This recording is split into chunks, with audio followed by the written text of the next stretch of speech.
like, share, subscribe, and get notification.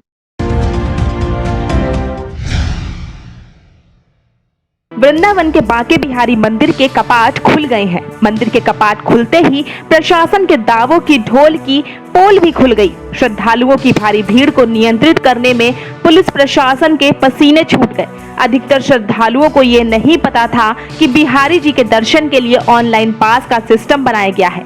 पास नहीं तो बिहारी जी भी दूर हैं। मंदिर में दर्शन के लिए प्रशासन ने सुबह श्रृंगार दर्शन से लेकर राजभोग आरती और शाम के उत्थापन दर्शन से लेकर शयन भोग आरती तक की झांकियों की दोनों पालियों के लिए 200 भक्तों को ऑनलाइन पास के जरिए मंदिर में प्रवेश की इजाजत दी थी। लेकिन इस मंदिर में वीआईपी भी बहुत आते हैं।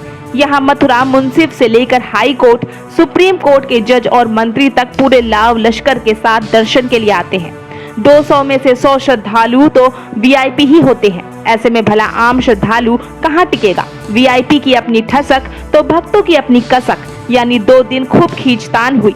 इन 2 दिनों में ये सच भी सामने आया जिस पर या तो प्रशासन का ध्यान नहीं गया या फिर उन्होंने अपनी ठसक के आगे अनदेखा कर दिया।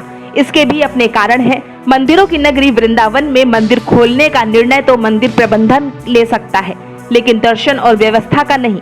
यह मंदिरों की नगरी है और आने वाली भीड़ सभी मंदिरों में जाती है। इसलिए यहाँ आने वाले दर्शनार्थियों के दर्शन की व्यवस्था से जुड़े सभी फैसले सिर्फ बिहारी जी मंदिर नहीं ले सकता। ऑनलाइन पंजीकरण व्यवस्था प्रत्येक मंदिर अपनी अपनी करे, यह भी संभव नहीं है। इसमें मथुरा प्रशासन को सभी मंदिरों और वृंदावन के कारोबारियों के हित को ध्यान में रखते हुए ही उचित निर्णय लेना चाहिए। वृंदावन का प्रत्येक व्यवसाय यात्रियों से चलता है। ऐसे में सवाल यह भी उठता है कि क्या ऑनलाइन सिस्टम सही विकल्प है। 200 से 2000 तक की अनुमति भी अगर बढ़ा दी गई तो क्या इससे व्यापारियों के या होटलों के व्यवसाय चल पाएंगे। यदि अधिक यात्रियों की अनुमति दी जाती है तो कुंज की गलियों में वैसा ही नजारा दिखेगा जैसा एक दिन पहले दिखा था। Share, subscribe, and get notification.